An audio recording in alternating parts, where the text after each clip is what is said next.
Toujours joyeux, telle est notre devise, joyeux d'avoir Jésus-Christ pour sauveur personnel. Et nous sommes très heureux de partager ce moment avec vous, chers amis de Wake Up. Shalom à tous et à toutes et bienvenue à votre émission matinale. Shalom au pasteur Jonathan Berceau. Comment ça va, pasteur? Ça va bien. Bonjour, bon matin à vous. Ah, Dieu merci. Alors, ces jours, ils se déroulent bien. Hein? Ça va bien. Vous avez mangé la loco? La loco, oui, je mangeais ça, oui. Je mange tout, vous savez. Vous mangez tout, oui. Quand je suis allé en Afrique centrale, j'ai même mangé les chenilles. Ah bon? Oui, pas vous? Non. Ah, je vous en ramène la prochaine fois. D'accord, je vais goûter. Il paraît qu'il y a beaucoup de protéines, donc c'est bon pour la santé. Ouais. Alors, avec vous, tout à l'heure, nous allons méditer la parole de Dieu. On va parler de quoi aujourd'hui? On va parler de cette parabole de Jésus, et où vous connaissez peut-être la chanson, hein, qui dit « Le fou sur le sable a bâti sa maison ». Non, vous ne connaissez pas? Non. Ah, bon, je suis trop vieux. Le fou sur le sable a bâti sa maison, mais celui qui bâtit sur Jésus bâtit sur le roc. Amen, d'accord. Donc, on va bâtir sur le roc. Voilà, merci pasteur. Donc, on va se préparer tout à l'heure pour bâtir sur le roc, véritablement avec la parole de Dieu. Merci pasteur Jonathan Berceau. Shalom à Josué Dioba. Shalom Daniel. Comment ça va? Va bien, grâce à Dieu. Alors, nous sommes mardi aujourd'hui, on aura Culture Actu et puis le saviez-vous? Oui, aujourd'hui c'est mardi, donc on va parler d'action sociale. On va parler d'action sociale. Et dans le saviez-vous, on va parler de Apple qui a décidé d'introduire très bientôt des émoticônes d'hommes enceintes. Donc nous, en tant qu'évangélistes, bien évidemment, il faut qu'on apporte une critique évangélique. Donc on va en parler. Je donnerai de plus en plus d'informations. D'hommes enceintes. Ok, avec Josué, c'est ça. J'ai cru que c'était les enceintes stéréo, mais c'est pas ça. Non, homme enceinte. Homme comme toi, Josué, garçon, enceinte. Ok, ah d'accord. Ok. Merci Josué, tout à l'heure ce sera pour le saviez-vous. Alors Kate, shalom. Shalom Daniel. Comment ça va? Ça va bien par la grâce de Dieu. Toujours le sourire aux lèvres. Oui, c'est ça. Alors on aura des astuces pour sourire tous les jours comme toi. Effectivement, c'est quand tu souris, il faut te regarder dans un miroir. Ah bon? Il y a des moments quand le miroir n'est pas bien nettoyé d'une manière. Tu n'arrives pas à bien te voir. Tu sors même, tu es bizarre. Quoi. Tu as un peu bien de Ah, ben, maintenant, ça va dire la vérité. L'image que tu vois dans le miroir, ça ne te plaît pas. Donc aujourd'hui, je vais vous donner 3 astuces pour raviver votre miroir. D'accord. Vous allez bien vous regarder. On va te demander d'aller te regarder dans la glace. Ton miroir t'a déjà bien dit qui tu es, comment est-ce que tu es, et puis tu te sens mieux dans ta peau pour entamer ta journée. Justement. Donc voilà, bonne astuce. Merci Kate. Ok, nous sommes mardi, on parle de relation d'aide. Maman Techi est avec nous ce matin. Shalom. Shalom Daniel. Et cette journée, elle commence bien. Merveilleuse, par la grâce de Dieu. Dieu merci. On aura parlé encore aux enfants. Oui. C'est tellement important de pouvoir travailler en amont au lieu de réparer à chaque fois. D'accord. Quand on prend le temps de travailler en amont, ça évite beaucoup de dommages. C'est pour cela qu'aujourd'hui, on va parler encore de l'enfant, du relationnel de l'enfant, mais cette fois-ci, le rapport de l'enfant au sexe. D'accord. Et tout ça, ce sont les parents qui doivent vraiment... C'est vraiment des points, des axes qu'il faut travailler dans l'éducation de nos enfants. C'est vrai qu'il y a tellement de choses à voir, tellement d'objectifs parfois, des objectifs sont multiples, mais le fait de se focaliser sur des points qui sont essentiels peut nous aider à réussir notre éducation. D'accord. C'est juste des astuces, des éducations, et puis chaque parent vraiment doit pouvoir puiser en lui-même pour trouver ce que Dieu a placé en lui, pour ressortir une éducation qui va convenir à son enfant. À son enfant. D'accord. Merci, Maman Techi. Voilà, notre décor est planté. Prenons notre Bible, de quoi annoter, puisque nous allons lire maintenant la parole de Dieu et la méditer. Et c'est la rubrique « Méditons ensemble ».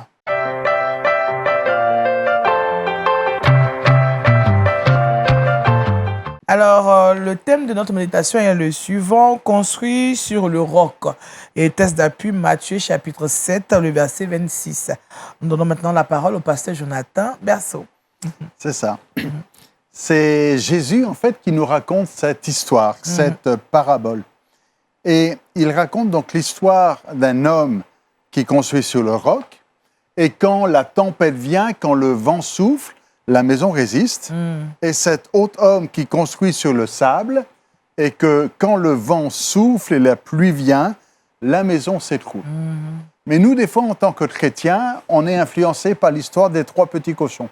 Vous connaissez l'histoire des 3 petits cochons? Expliquez-nous, je ne vois pas bien. Vous ne connaissez pas cette histoire? Non. Une histoire qu'on raconte aux enfants, où il y a un petit cochon qui construit sa maison en paille. Oui, et que quand le loup vient, il souffle dessus et la maison s'écroule. Alors il va se réfugier chez le deuxième petit cochon qui a construit la maison en bois. En bois. Et quand il vient, le loup souffle dessus et la maison s'écroule. Alors après, il va dans le troisième qui a construit la maison en briques. Et là, le loup, il n'a pas pu détruire la maison. Et tout le monde est resté dans la maison. Et voilà. Mais ce que raconte Jésus, c'est pas cette histoire-là. D'accord. On a souvent tendance à interpréter trop vite. Et je faisais référence à une petite chanson que l'on a l'habitude de chanter à l'école du dimanche. Mais bon, à l'école du dimanche au siècle passé, quand j'étais jeune. Mais nous, on a aussi un chant dans ce sens. On dit « J'ai bâti sur le rocher. Quand viendra la tempête, ma maison résistera.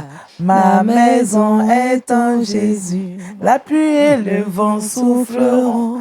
La tempête se déchaînera. Mais ma maison est en Jésus. Je n'aurai jamais, jamais peur. » Voilà. Alors c'est très bien. Le message est excellent et il faut dire ça aux enfants. Amen. Mais ce n'est pas l'histoire que Jésus raconte. D'accord. Je vais peut-être vous surprendre, mais le fou qui construit sur le sable, il a construit sa maison en Jésus. Et vous allez, mais pourtant la maison s'écroule. Oui. Les deux ont construit leur maison en Jésus. Les deux sont des archétypes de l'image de chrétiens. Les deux construisent. Et ils construisent pour la gloire de Dieu, ils construisent quelque chose de bien. Mais c'est quoi la différence? C'est que, et le texte le dit clairement, Jésus le dit, mais des fois, on n'écoute pas ce que Jésus dit. C'est ça. Jésus dit au verset 24, « Quiconque entend de moi ces paroles et les met en pratique. » Et ça, on l'oublie. C'est pas simplement celui qui entend les paroles, mais c'est celui qui entend et qui les met en pratique. La différence entre le sage et le fou, c'est qu'il y en a un qui met en pratique et l'autre qui ne met pas en pratique. Mais les deux ont entendu la parole. Les deux ont reçu la parole. Comme dans cette parabole du semeur qui est sorti pour semer, eh bien, il y a la semence qui est tombée sur le bord du chemin ou la semence qui est tombée parmi les endroits caillouteux, il y a des cailloux, les roches, la semence qui est tombée parmi les ronces et les épines.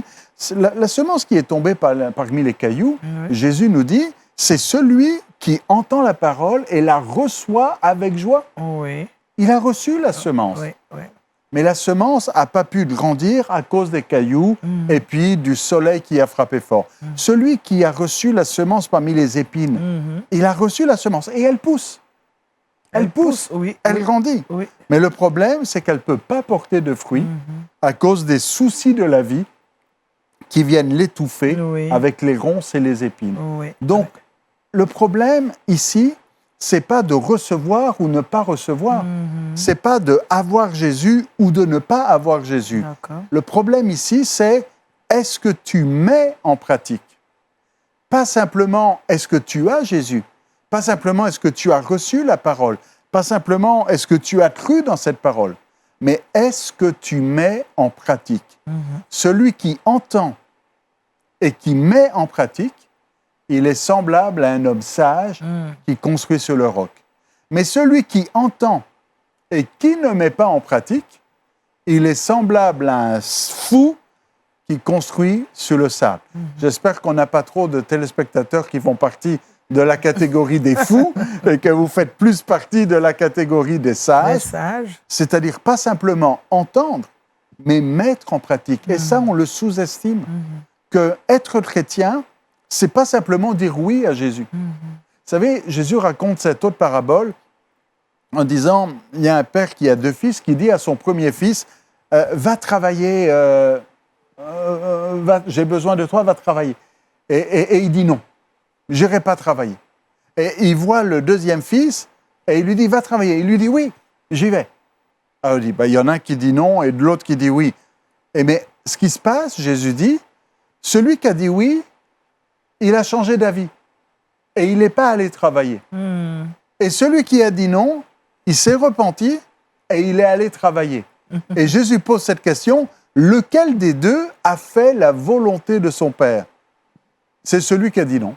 Oui, parce qu'après, il a changé. Oui. Donc, vous comprenez qu'être chrétien, c'est pas dire oui, c'est faire. Et il y en a qui ont peut-être dit non, puis qui ont changé après.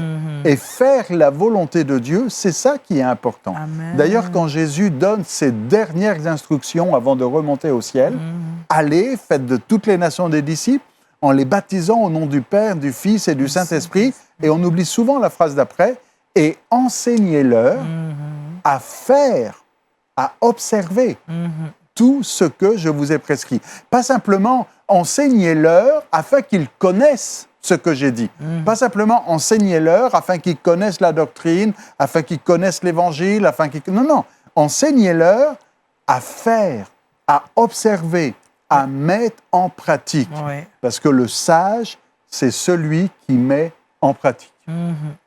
C'est ce que nous devons faire aujourd'hui. Amen. Mettre en pratique. Ne pas seulement écouter, mais il faut mettre en pratique. Sinon, on est fou. D'accord. Alors, qu'est-ce qui empêche, pasteur, généralement les personnes de pouvoir mettre en pratique ce que ces personnes entendent, justement? Est-ce que... Alors, si je prends une autre parabole, celle des talents, c'est la paresse et la méchanceté. La paresse. Et la méchanceté, puisque Jésus va dire à certains, il va dire c'est bien, bon et fidèle serviteur. Et à l'autre, il va dire tu es un serviteur mauvais et paresseux. Celui qui est paresseux, il ne veut pas faire. Et pourquoi il dit les mauvais? Pourquoi il dit les méchants? Il dit tu es un serviteur méchant et paresseux. Dans certaines traductions, dans Louis II, c'est méchant. Pourquoi est-ce que tu es méchant? Qu'est-ce qu'il y a de méchant à cacher un talent dans la terre? Ce qu'il y a de méchant, c'est que tu as reçu un talent de la part de Dieu et tu n'en fais pas profiter ceux qui sont autour de toi. Tu le mets dans la terre et ça ne sert à personne. Et si vous, ceux qui ont reçu Jésus, vous avez une bonne nouvelle, vous avez un message extraordinaire, et ne pas obéir à la parole de Jésus qui est de proclamer, qui est d'annoncer, c'est faire preuve de méchanceté envers ceux qui meurent autour de nous.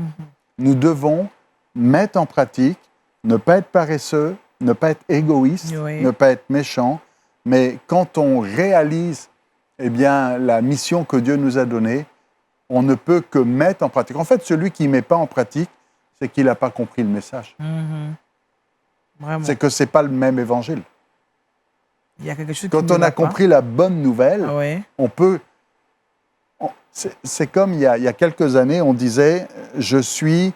Alors il y en a qui disaient « je suis catholique non pratiquant » ou « je suis chrétien non pratiquant ». Moi, je suis parachutiste non pratiquant. Ça veut dire quoi? Ça veut dire que si tu n'es pas non pratiquant, tu ne l'es pas. Tu ne l'es pas. Si tu ne le fais pas, tu ne l'es pas. Tu ne peux pas être chrétien non pratiquant. Le chrétien, c'est celui qui fait, ce n'est pas celui qui dit. C'est ce que dit Jésus dans cette parabole. Amen. Construit sur le roc, à la façon, on va prier pour la parole. Seigneur, nous prions pour ceux qui entendent cette parole aujourd'hui et ceux qui réalisent qu'ils ne mettent pas ta parole en pratique et que des fois, ils sont paresseux. Seigneur, je prie que tu puisses les convaincre par ton esprit maintenant.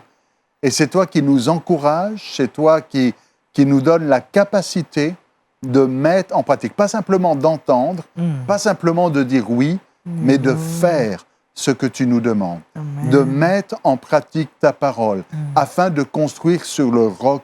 Ne pas être un fou qui construit sur le sable parce qu'il ne fait pas ce que tu demandes, mais être un sage qui construit sur le roc parce qu'on entend ce que tu demandes, parce qu'on comprend ce que tu demandes, mais surtout parce qu'on obéit à ta parole et on met en pratique tes commandements et tes ordonnances. Que tu puisses bénir ces auditeurs et que chacun soit dans la catégorie des sages à partir d'aujourd'hui. Amen. Amen. Merci, pasteur. Construit sur le roc, c'est le thème. On rappelle le texte d'appui, Matthieu chapitre 7, verset 26. Merci au pasteur Jonathan. Que qui nous exhorte à construire, à faire, à ne pas se borner à entendre, mais à faire ce que la parole nous demande de faire. Autrement dit, il faut obéir au lieu de rester à écouter. Vaut mieux obéir que de faire des sacrifices, c'est ça. Hein? Ah, c'est ça aussi. Merci, pasteur. Retrouvons Josué Dioba et ses culturatures.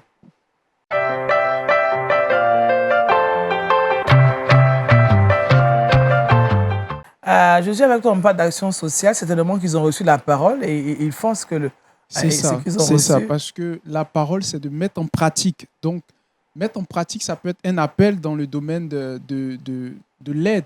Ça peut être dans le domaine aussi caritatif. Oui. Donc, nous irons au Niger, nous allons parler de l'ONG Action pour la santé et la sécurité de l'environnement, créée en juin 2020. Oui. C'est une ONG qui a pour but principal la promotion de la santé, le bien-être de la femme et de l'enfant, la promotion de l'agriculture, la sécurité alimentaire et les moyens d'existence. C'est aussi une ONG qui lutte et qui œuvre dans la promotion de la sécurité, la paix, la gestion non violente des conflits, la sensibilisation sur les bonnes pratiques de l'hygiène, de l'eau et de l'assainissement, le renforcement de la politique de plaidoyer pour améliorer les conditions de vie des populations. Son slogan, c'est « Ensemble, nous irons loin ». Ensemble, nous irons loin. Je crois que c'est une ONG qui est à encourager. Oui, elle est basée au Niger, en Afrique de l'Ouest. Oh, ça fait du bien, ça.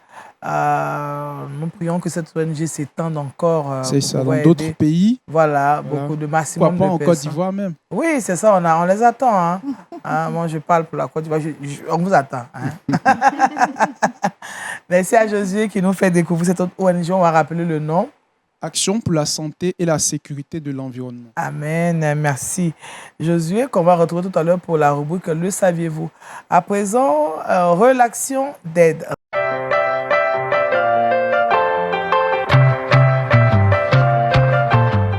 L'enfant et le rapport au sexe, c'est le thème de notre relation d'aide aujourd'hui avec Maman Téchi et Christelle. Il faut en parler parce qu'aujourd'hui, ce n'est plus tabou. Oui. Oui et non. On ne veut plus que ce soit tabou. Donc, on en parle de plus en plus pour qu'on puisse ouvrir les yeux et puis faire ce qu'il faut. J'ai envie, à l'entame de mes propos, parler à quelqu'un qui peut-être va avoir des choses éveillées, des choses douloureuses peut-être. En tant que parent, il peut arriver qu'on se trompe, qu'on commette des erreurs. Je veux juste dire que Dieu est capable de réparer. Amen. Là où on a failli, Dieu est capable de réparer, de restaurer, de relever en fait. Amen. Donc, je veux surtout m'adresser à des personnes qui peut-être n'ont pas encore eu l'occasion de se tromper pour pouvoir prendre les mesures qu'il faut pour préserver l'enfant. On sait que le sexe est une vraie porte spirituelle. C'est ça. Et quand l'enfant n'a pas un bon rapport au sexe, il peut arriver que sa vie relationnelle en tant qu'adulte soit impactée négativement. On voit des jeunes filles, des jeunes garçons qui, pour eux, le sexe, c'est quelque chose de banal, finalement. Et puis, qui ne réalisent pas que par une mauvaise gestion de leur vie sexuelle, ils peuvent ouvrir des portes à l'ennemi et puis voir leur vie totalement basculer. C'est ça. Dans le livre de Proverbes, Proverbe 5, le chapitre 5, on peut voir tous les conseils qui sont prodigués au jeune homme par rapport à sa sexualité. On montre les dangers de la sexualité dans le mauvais cadre. On montre comment est-ce qu'une sexualité mal gérée peut détruire toute une destinée. On a l'exemple de comment il s'appelle, Samson. Voilà. Oui, Samson qui, à cause d'une mauvaise sexualité, une vie sexuelle mal gérée, a vu sa destinée finir, s'écourter. Et donc, il y a matière à agir dès l'enfance pour que nos enfants soient préservés quelque part. Le rapport au sexe, pour l'enfant, comment est-ce qu'on développe un bon rapport au sexe? C'est déjà pouvoir initier une bonne éducation sexuelle. On en parle beaucoup. Ça fait peur parce qu'on voit beaucoup de choses avec lesquelles on n'est pas d'accord. Mais éduquer sexuellement son enfant, ce n'est pas forcément dire ou faire des choses au-delà de ce dont il a besoin en réalité. Parce que dès qu'un enfant commence à poser des questions sur le sexe... On est gêné? Oui. On est gêné alors que c'est l'occasion qui nous est donnée de pouvoir donner des réponses justes à l'enfant pour son niveau, des réponses qui vont lui permettre d'être à l'aise avec la notion du sexe déjà. Et puis, grâce au questionnement de l'enfant, on peut introduire des valeurs. D'accord. Donner des valeurs. Comment est-ce que nous, on conçoit le sexe en tant que famille chrétienne? Qu'est-ce que Dieu attend de nous? Et tout ça, ça part depuis l'enfance. Je prends un exemple. Quand on va laver peut-être un petit garçon, et puis on veut lui enseigner les parties du corps, on va dire, voici tes pieds. Je lave tes pieds, je lave les genoux, je lave les cuisses. Mais dès qu'on monte plus, on saute. Oui, à partir des cuisses, on va directement au ventre. Je lave le ventre, je lave, parce qu'on est gêné de nommer même cette partie-là qui n'est pas malpropre, qui est saine. La sexualité a été créée par Dieu. C'est made by God. Donc, c'est quelque chose de bon. Et pouvoir ne pas cultiver cette gêne au sexe à l'enfant, c'est déjà une bonne base pour l'éducation sexuelle. D'accord. Donc, on pourrait, par exemple, nommer tout simplement. Dire à l'enfant que ça, c'est la vulve, ça, c'est le pénis, et puis on passe à autre chose. Donc, quand l'enfant va questionner sur des sujets se rapportant au sexe, on pourrait utiliser les bons mots pour donner réponse. Mais je dis encore, quelle que soit la réponse qu'on donne à un enfant, il ne faut pas qu'on aille au-delà de ce qu'il a demandé. Oui, c'est ça. Il ne faut pas qu'on aille au-delà de ce qu'il a demandé. Il faut connaître plus ou moins la psychologie de l'enfant et puis savoir les réponses justes à apporter. D'accord. Mais donc, là, il faudrait bien que le parent aussi soit formé dans ce sens. Est-ce que de plus en plus, les parents eux-mêmes ont reçu cette manière de voir? Donc, on ne donne que ce qu'on a reçu. Oui, c'est vrai que déjà en Afrique, le sujet de la sexualité a toujours été tabou. Bon, pour l'Europe, le passé pourra le dire, mais nous, on sait qu'en Afrique, ici, c'est difficile de parler de sexualité avec l'enfant. J'animais une émission une fois, et puis il y a une jeune dame qui a appelé, et on parlait de vie, de chasteté et tout. Et quand elle appelait, elle disait que elle sait que si elle avait communiqué sur la sexualité avec ses parents avant l'âge de 15 ans, elle n'aurait pas été active sexuellement si tôt. Parce que c'est quand elle a eu 15 ans que sa mère a pu parler avec elle pour lui dire, voilà, donner sa pensée par rapport à sa sexualité. Et là, c'était déjà trop tard. Et des statistiques ont prouvé que quand l'enfant sait, il retarde son expérience sexuelle. Oui. Mais quand il ne sait pas... Il veut découvrir. Il veut découvrir. Et il sait qu'il n'aura pas forcément la réponse avec ses parents parce qu'eux sont gênés d'en parler. Il va chercher réponse ailleurs. Oui. Et il peut faire des expériences qui vont marquer sa vie, marquer sa destinée. D'accord. À côté de ça, il y a certaines précautions qu'on ne prend pas forcément. Des personnes qui viennent chez nous à la maison, en Afrique, on accueille beaucoup. Les cousins, les cousines, parfois même les serviteurs, etc. Et quand on n'a pas un regard là-dessus, quand on n'est pas vigilant, il peut arriver que nos enfants soient abusés. Et cet abus-là, malheureusement, va affecter la vie de leur perception d'eux-mêmes. Comment l'enfant va se voir quand il grandit. On peut penser que c'est banal, c'est dans son enfance, c'est juste des attouchements, ça n'a rien fait. Mais non, ça a forcément un impact. Parce que le sexe, c'est une porte non seulement au corps, mais à l'âme et à l'esprit. C'est ça. Donc, il peut être marqué à vie, presque. À vie, pas des abus. À vie, pas des abus. Donc, vraiment, priorité à la protection de nos enfants pour qu'ils soient protégés par rapport... En tout cas, on fait ce qu'on peut, faire ce que tu peux en tant que parent pour que l'enfant soit protégé. Et même le fait de pouvoir communiquer assez facilement sur le sujet de la sexualité peut amener l'enfant à dire certaines choses. Des qui choses vont attirer notre attention. Qui vont attirer notre attention. Ça va permettre à l'enfant de se confier à vous automatiquement quand il y a une situation. De se confier. Et même, par exemple, si tu es à l'aise en tant que parent avec la sexualité, tu peux dire à ton enfant, communiquer avec lui pour dire que cette partie-là, personne n'a le droit d'y toucher. C'est une information que l'enfant a. C'est sacré, c'est pour toi. Personne n'a le droit d'y toucher. De petites choses comme ça qui peuvent paraître anodines, mais qui sont d'un grand impact dans l'éducation de l'enfant. Voilà. Et Bon, dans la psychologie de l'enfant, on voit bien que quand l'enfant grandit, il se tait sur certaines questions. Avant 6 ans, l'enfant pose toutes les questions qui lui passent par la tête. Oui. Après 6 ans, il commence à réguler un peu. À réguler un peu. Et à l'adolescence, il entre dans la contestation en général. Donc là, il ne va plus de façon directe vers le parent pour questionner.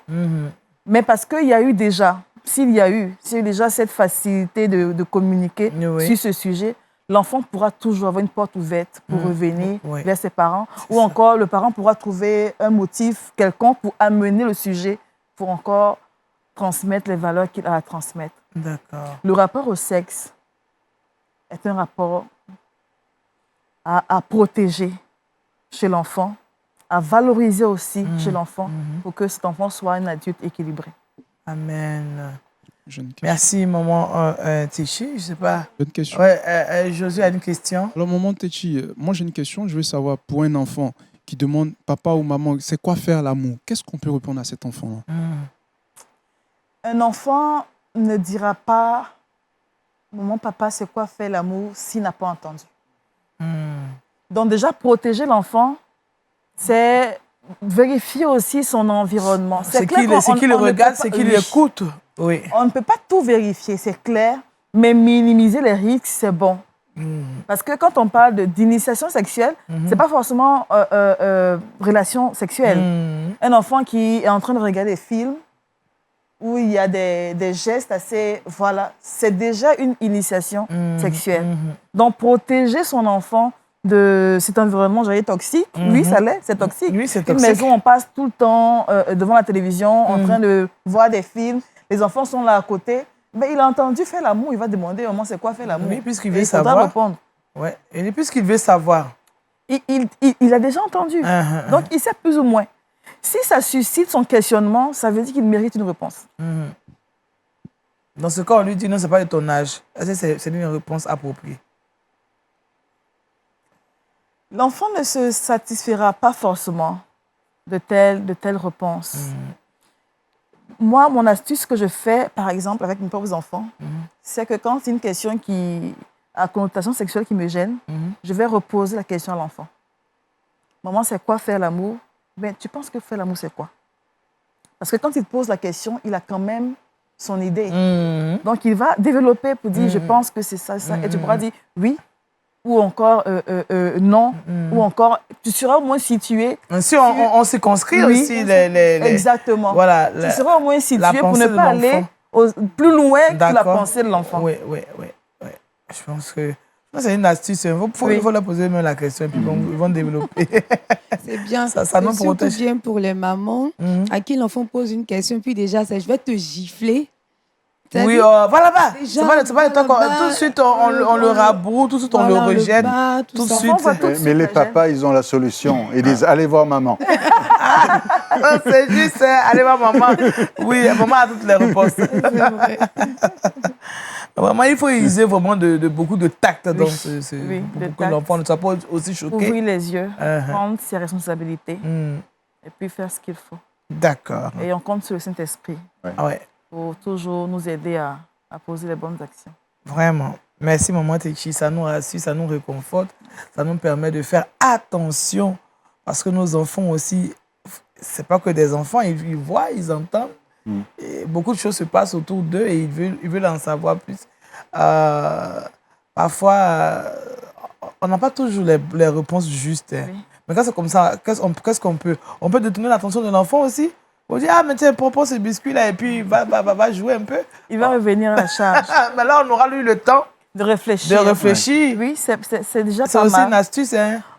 Mais il faut faire attention, s'il y a un vide, l'enfant, il va aller trouver la réponse ailleurs. Et le ailleurs, ce ne sera peut-être pas forcément une jolie réponse. OK. Donc, c'est pour ça, des fois, ce n'est pas toujours une bonne solution. D'accord. Il vaut mieux, des fois, une réponse simple, petite, mais au moins, il comprend, que de dire non, ce n'est pas de ton âge, tu verras plus tard.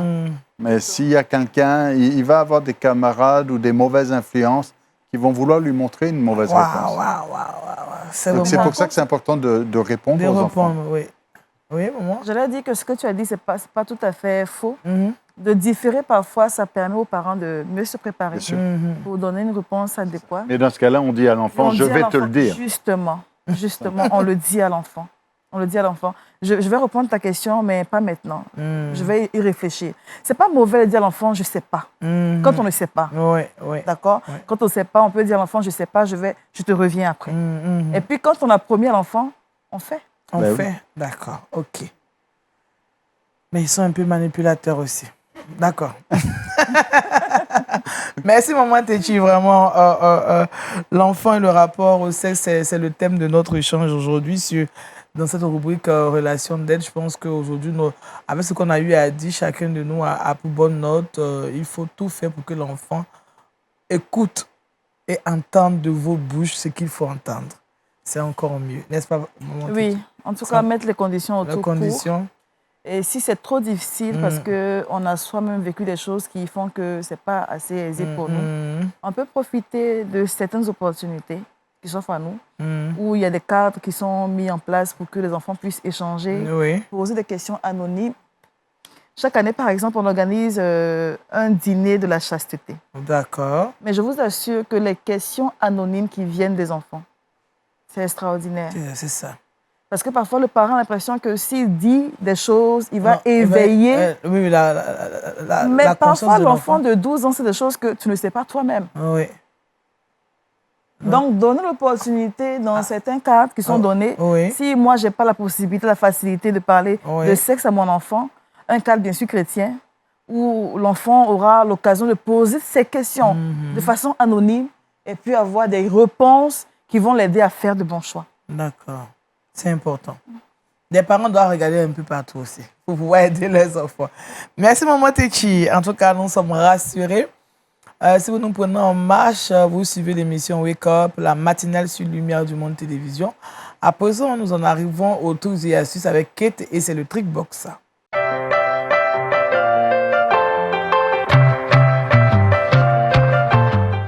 Avec Kate, on parle de 3 astuces pour raviver notre miroir. C'est ça, à vos stylos et bloc-notes, vous notez ces 3 astuces qui vont vous aider tout au long de votre vie. Ah ouais. Oui, parce que le miroir, on dit la parole de Dieu est le reflet de l'âme. Hein. C'est ça.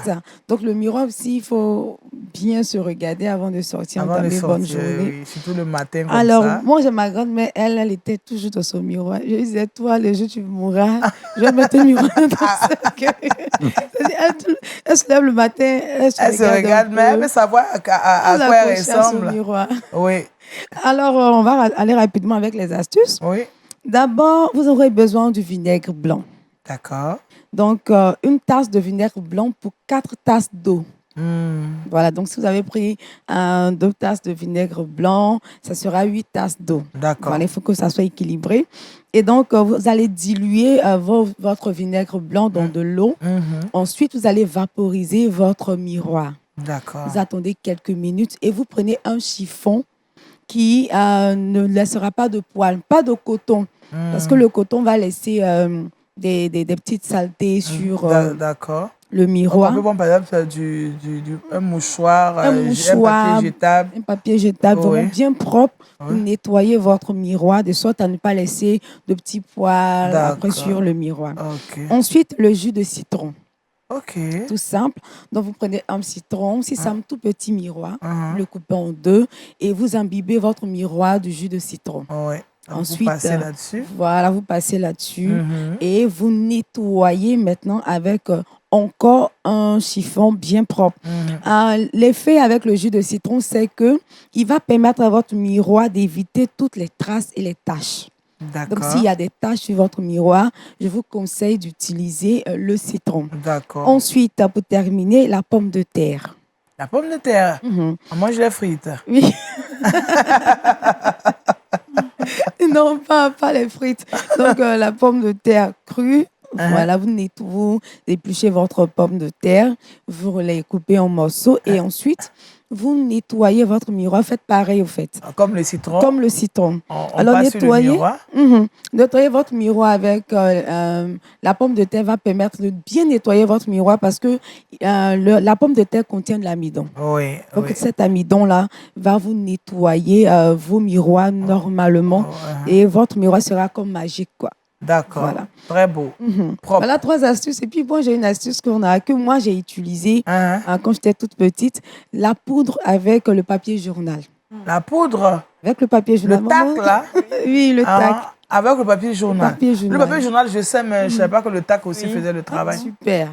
Prenez un peu de poudre sur votre miroir. Donc, si vous n'avez pas, par exemple, de vinaigre blanc, vous n'avez pas de citron, vous n'avez pas de pommes de terre, et qu'il y a un bébé, forcément, il aura... il en aura la maison, donc on prend... Donc, vous mettez la poudre sur le miroir, vous étalez bien, et puis vous prenez votre papier journal. Maintenant, avec la venue des réseaux sociaux, on n'en trouve pas trop la presse numérique, mais je pense qu'il y en a encore dans les vieux tiroirs. Il y a quand même des journaux qu'on peut avoir. Il y en a encore. Donc, vous prenez un papier journal et vous nettoyez votre miroir. Clean, quoi. Moi, Téti a déjà essayé ça. Et ça marche? Oui, et ça marche. D'accord. Et en fait, nous-mêmes, on fait faire ça aux enfants. On a des miroirs, à l'école, à la maternelle, des miroirs, et puis les enfants s'amusent à nettoyer avec de la poudre. Ah, d'accord. Ça donne un bon reflet. Ah oui, j'aimerais voir ça. Donc, je vais essayer ça plutôt.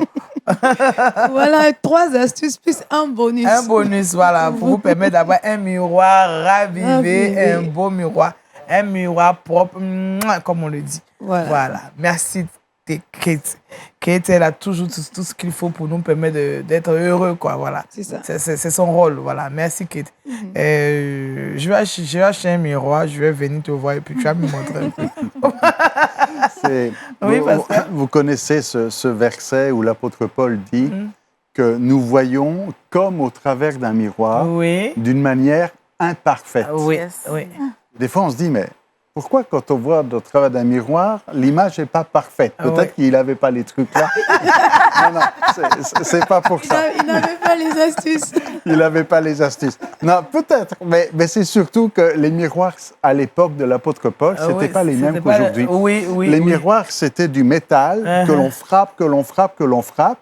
Et imaginez si votre miroir, c'est la carrosserie de la voiture que vous avez frappé au marteau, vous allez voir, c'est pas parfait. Vous êtes un peu penché. Alors, au temps de l'apôtre Paul, les miroirs, ils n'avaient pas la belle image que l'on a maintenant. Oui, c'est pour ça qu'il dit qu'on voit comme au travers du miroir, d'une manière imparfaite. Mais au ciel, ce sera parfait. Mais nous, on a un miroir qui a une belle image. C'est ça. Qui répète vraiment. Surtout grâce aux astuces. Ah oui, surtout avec les astuces de Kate, on est rassuré. C'est sûr qu'on aura des miroirs vraiment parfaits. Voilà. Merci, Kate. On retrouve Josué Dioba. Le saviez-vous?